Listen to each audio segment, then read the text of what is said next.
Saudara Direktorat Reserse Kriminal Khusus Polda Riau bersama Polres Dumai menggerebek 2 markas judi online beromset 18 miliar rupiah di Kota Dumai, Riau. 33 operator dan ratusan komputer diamankan.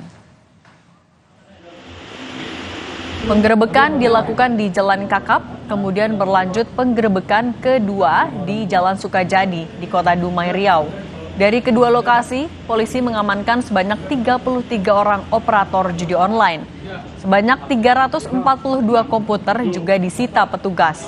Para operator bertugas membuat dan menjual ID slot mencapai 1.000 akun per minggu dengan penghasilan 700 hingga 800 juta rupiah per bulan. Jika ditotal, para pelaku telah meraup penghasilan mencapai 18 miliar rupiah sejak tahun 2022. Kamu? 16 juga? Tolong jawab ini.